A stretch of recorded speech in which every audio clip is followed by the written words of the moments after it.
महफिल में तेरी हम न रहे जो गम तो नहीं है, गम तो नहीं है। বিখ্যাত গায়ক অরিজিৎ সিং তার আইডল, তার মতো করে গান করার চেষ্টা সবসময় করেন জটেশ্বরের ছেলে শুভ সূত্রধর। মিউজিক নিয়ে কিছু করার ইচ্ছে আছে, আর ফিউচারে এখন পড়াশোনার সাথে তো মিউজিকটাও করতে হবে। তারপর এখন কিছু শো লাইন আপস আছে, তারপর ওগুলো পরে তারপর শেখা, তারপর সব কিছু ভালো করে করার, মিউজিক নিয়েই করার কিছু ইচ্ছে আছে। আমি রিয়েলিটি শোতে সুপারস্টার সিঙ্গার সিজন 3-তে আমি টপ 9 ফাইনালিস্ট ছিলাম। আমাদের ফিনালে অবধি আমরা পৌঁছেছিলাম। আমার পরিবারে আমার বাবা মা, আমার ঠাকুমা ঠাকুরদাদা, তারপর পিসি, তারপর কাকা, সবাই আছে। তো একটা জয়েন্ট ফ্যামিলি টাইপের। তো যেমন যদি ফ্যামিলি সাপোর্ট না থাকতো তাহলে আজকে আমি শোতে যেতে পারতাম না। তার গান শুনে অবাক হয়ে যান সকলে। সব ধরনের গান করতে পারে শুভ।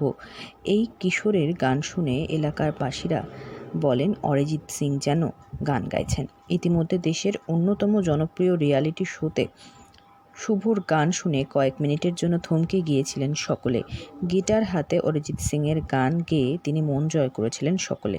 বর্তমানে পড়াশোনার জন্য শিলিগুড়িতে থাকলেও তার বাড়ি আলিপুরদুয়ার জেলার ফালাকাটা ব্লকের জটেশ্বর 1 নম্বর গ্রাম পঞ্চায়েতে। মা হিসাবে বলবো আমি তো খুব গর্বিত। আমার সন্তান এত দূর গেছে, একটা এত বড় প্ল্যাটফর্মে গাইতে পারলো, গাওয়ার সুযোগ পেয়েছে আর কি। তো সেটার জন্য আমি গর্বিত, সত্যি খুব ভালো লাগছে। এলাকাবাসী তো খুব খুশি, দেখে আমারও খুব ভালো লাগলো যে না, আমি এতটা আশা করিনি যে যাওয়ার পরে কি হবে না হবে, কতটা কি হবে। মুম্বই থেকে তিনি ফিরে এসেছেন তার বাড়িতে। গ্রামের বাড়িতে এসে তিনি আনন্দে আত্মহারা। শুভকে সামনাসামনি দেখতে তার বাড়িতে ভিড় জমান এলাকার বাসিন্দারা। শুভ আরও বড় সঙ্গীত শিল্পী হোক চাইছেন তার বাবা মা। আলিপুরদুয়ার থেকে অনন্যাদের রিপোর্ট, লোকাল 18 বাংলা।